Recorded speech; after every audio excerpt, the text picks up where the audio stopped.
Hello from the land of TV. This is King Cool, and welcome to the Toast Review. How this works is I put something in the toaster, and I've also seen a movie, and I have to toast what I got in the toaster and talk about the movie before it's done. And if it burns, we don't know. It was going to be taken out of the penalty box, but as I said, I think I might change it. Just that whether or not it's burnt, I have to eat it, or maybe something like that. Though since you don't see me, it doesn't seem like that'd be any fun for anyone. At any rate, what are we toasting up today? We are toasting these pancakes that I made a few weeks ago and froze. I have no idea how long they're going to take, so this will be quite interesting.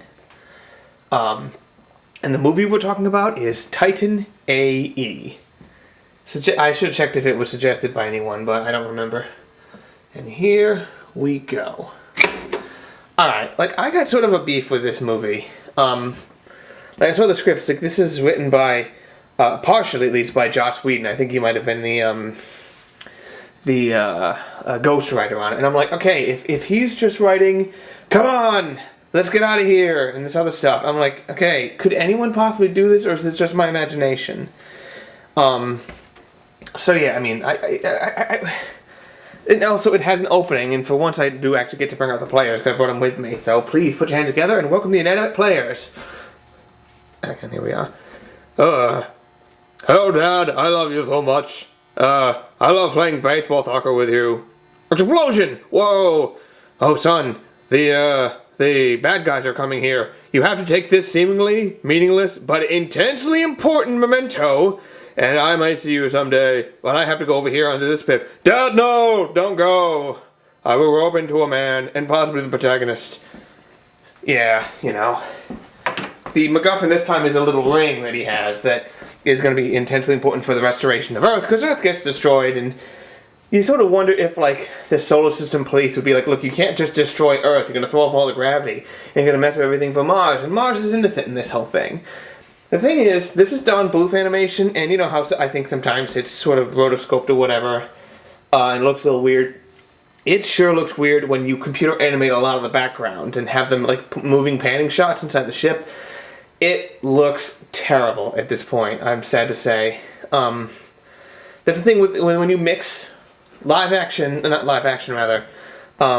animation and regular animation. If you don't make the computer animation look like the regular animation, like say Futurama, you're just dating yourself really bad. And the stuff that does look good, like they're flying through space into these giant ice crystals, those look really good. And then you cut away to the people, it may as well be Who Framed Roger Rabbit for how realistic it honestly looks. And you know, the plot is that all these aliens, Earth is destroyed and humans are relegated to basically being space gypsies or something, and they're like, hey, we got this thing that's going to help us restore the world or whatever, and there are these monsters that are trying to destroy us, and they're the ones who destroy the Earth in the first place. But how does anyone understand them? They have one of those space voices where it's like, but everyone seems to understand them. I'm like, how? How? Are you reading the subtitles too, or what? So I had some beefs with this. I bet if I saw this when I was 16 when it came out, I might have enjoyed it. But, I mean, it's just, this is why it's important to, when you're doing a review, to be like, okay, what year did I see this? You know, I saw this 11 years later when computer animation's gotten better. And I don't want to discourage anything done by Don Bluth, because I know he's one of the guys who, hand-drawn animation, and I'm just like, ooh, and I like, Princess and the Frog, not that he was involved with that, but hand-drawn animation, it's starting to go away, and I don't want that, but the compromise to, I guess, put computer animated stuff in the background to make it easier to do or something really just hurts this thing at the end of the day. It's not like the story is that great in the first place, so the only people who probably haven't seen this who I would recommend it to are Don Bluth completionists who have lapsed, or if you're a real big fan of any of the particular voice actors or whatever. But otherwise, I can't really recommend it. Time. I can't tell if you're frozen or crispy. You're hot. Alrighty. Well, I think that's all I have to say this time.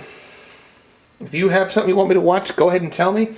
I will take anything into consideration. I mean, barring like, hey, watch Human Centipede. No, I'm not watching that. Watch Human Centipede Part 2.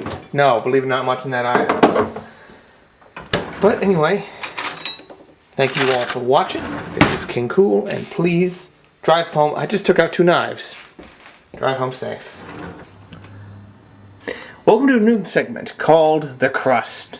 This is when, oftentimes when I do these things, I forget to say something I really wanted to get into, but I'm just going to say it now, just so I can cover it and get it over with. This is only if I come up with it, obviously, before I put together the episode.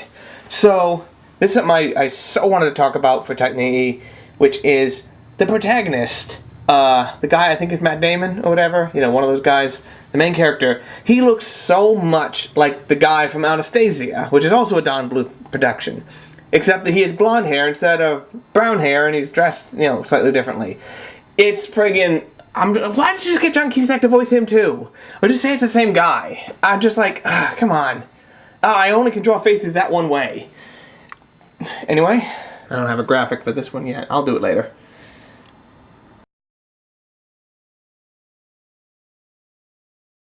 The funny thing is, I'm not actually angry today. I just want to have a follow-up for what I was talking about last time. Remember last time how I said that, why does this salt have dextrose in it? Well, I bought this. This is regular salt. And it says here, dextrose. So, is this common or something? This is not like cheap salt you get at a gas station. This is regular salt.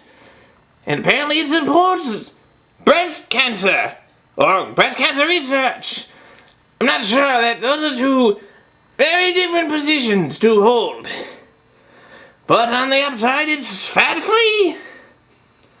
So, yeah, I don't know.